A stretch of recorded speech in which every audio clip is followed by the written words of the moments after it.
Hello everybody, welcome back to the Casino Co YouTube channel. Today we are going to be reading Justice Story 3, the bonus chapters. Chapter Final, Beyond the Fourth Wall, by yours truly, Mason Charles Haggett. Narrator, Supreme Ethan and Ultra Instinct Isaac fly through the darkness. There is nothing, just darkness. Ethan can feel the air flow through his golden wings as he soars at speeds faster than any man-made machine. Supreme Ethan, so, do you know where we're going? I think we just keep heading in a straight line, and then there will be a split across time and space when we enter the Red Void. There we will meet the Puppet Master, who will probably be very upset with us. And why is that? Well, let's just say that Charlie told me many times not to do this. Oh, yeah, okay, makes sense. Ethan takes a glance at Isaac and realizes he is now 9 feet tall and has a larger wingspan than he does. He is also boasting a new gnarly 16-pack and no shirt. How come you get the gnarly 16-pack? Well, how we look after we absorb the souls usually represents something about us. For example, I look like how I would draw myself if you told me I had superpowers and gave me a crap ton of crayons, while you are wearing your baseball uniform from 7th grade, which might represent something. If I had to be the judge of what it represents, I'd say that you miss what times were like before we fell in the underground. Then Ethan suddenly stops as he flies in place. Isaac quickly comes to a halt as well. ... Everything okay, buddy? No. I want to go home. And not back to the Forgotten Realm, but to the house I grew up in. That universe is long gone, and we can't do anything about it.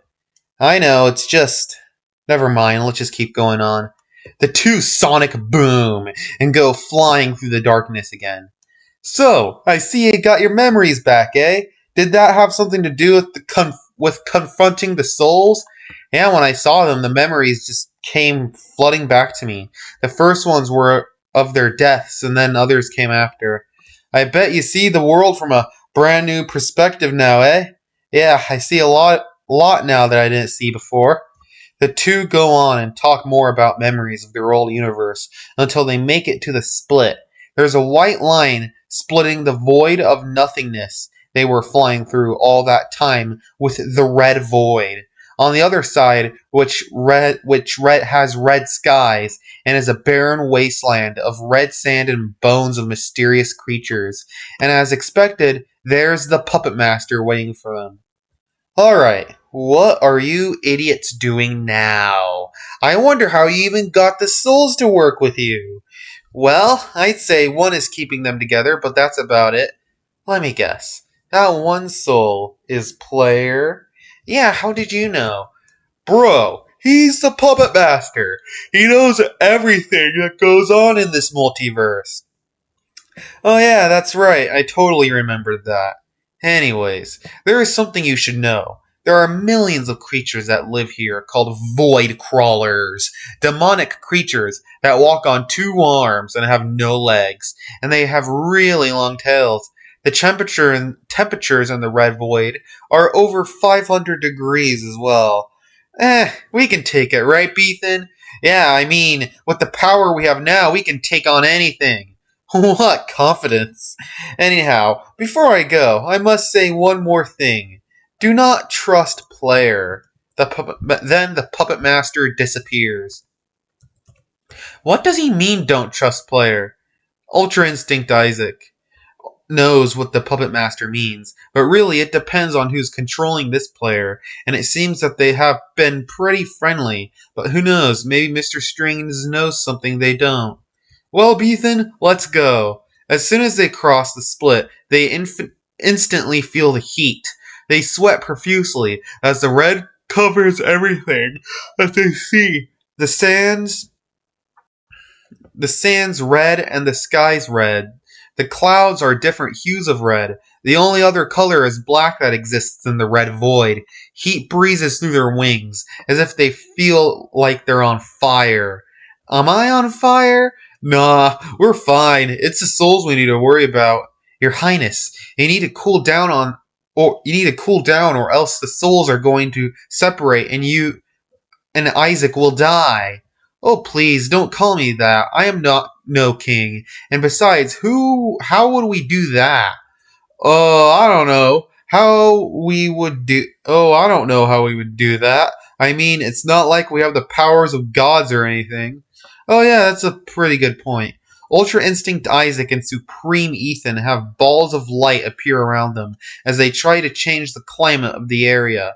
A cold feel is felt around them, but then the balls of light explode as they go flying to the red sand. The sand is scorching.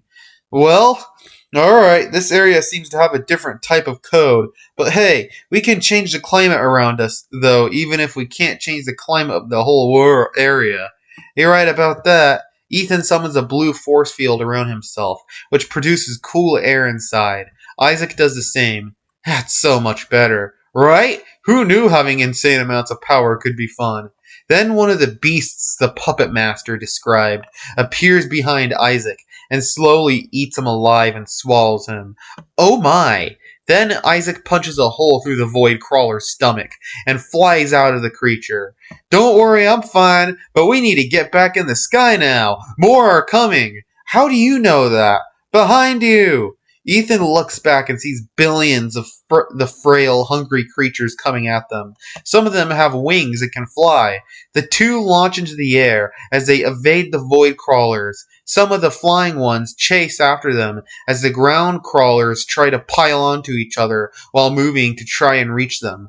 Isaac summons a few super raptor blasters and blows up a couple of them. A couple million of them.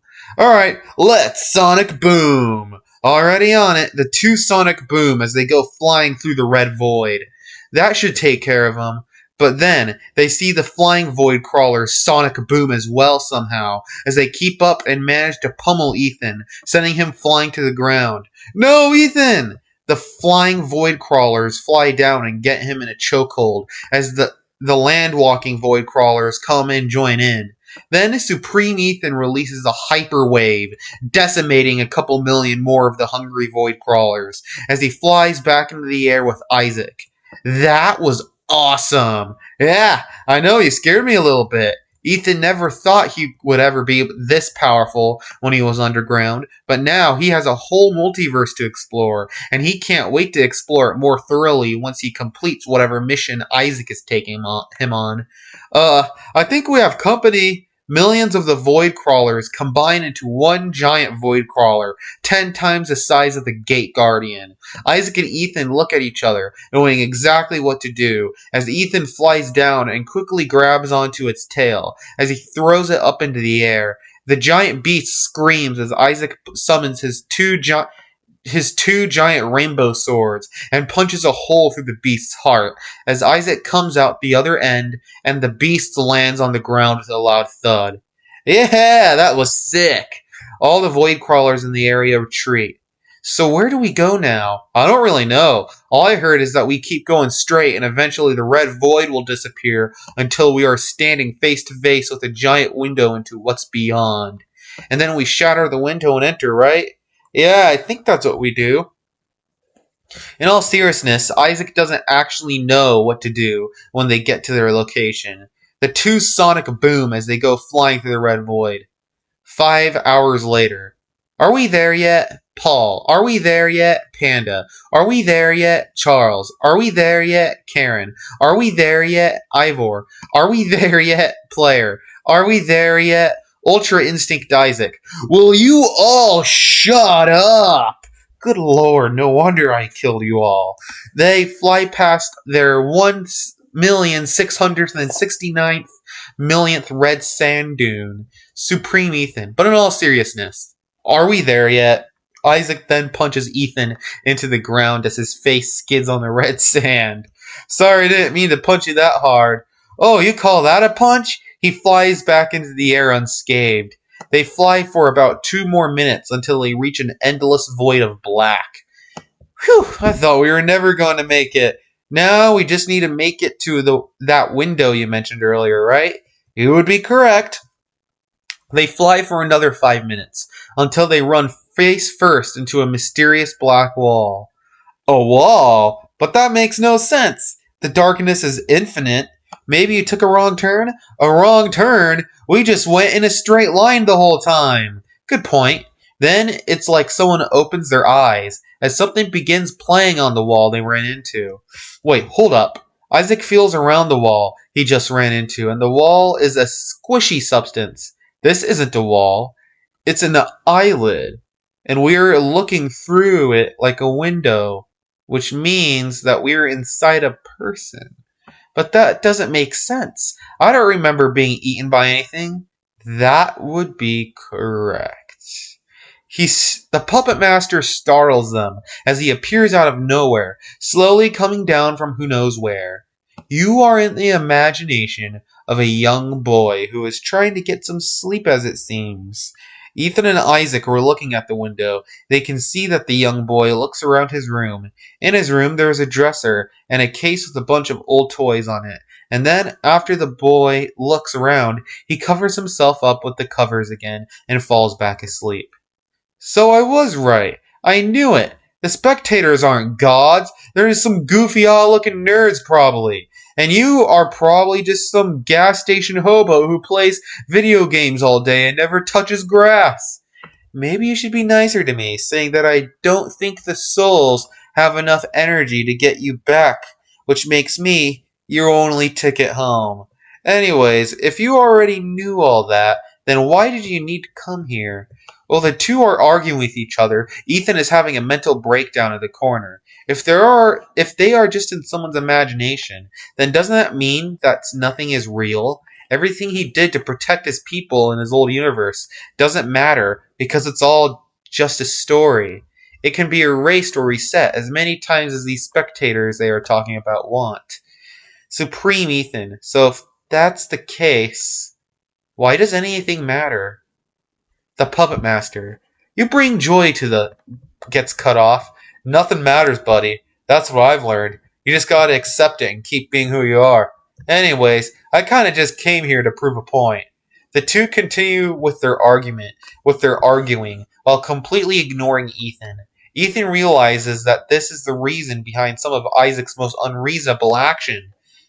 He almost cries, but he tells himself he has to stay strong. Oh, really? What did you want to prove? That you suck and are a garbage dad for lying to your daughter. Hey, I'm only trying to protect her. Isaac. Yeah, I know. I just wanted to tell you that you suck for no reason. Just because I greatly dislike you. Like I couldn't tell already. Anyways, is there any other reason besides wanting to roast me that you came here for? Honestly, I was just curious about what it looks like, you know? Of course. Honestly, it kind of sucks that whoever this is asleep right now. I wanted to see his life. Well, you know, you win some, you lose some. Anyways, any more questions? Are there alternate versions of us in this place? This boy's from? Reality is what he calls it. Reality is what he calls it. You know. Yes, Isaac is very ugly in reality, and you, Ethan, kind of look like the battle pass. Sarcasm. Anyways, I'm getting bored now. Can you take us home? What? No. Not after you roasted me for 30 minutes. Isaac! Ethan does not want to die today, or on the way back, due to the souls running out of power. I can give you... Hey, come on. I can give you $15. Make it 30. Sure thing. And you got yourself a deal. Oh, and one more thing. Erase Ethan's memory of this ever happening. Gotcha. Supreme Ethan. Wait, what? It was already too late. Ethan's memory was erased, and he woke up 3 hours later in front of his wrecked cabin he was working on.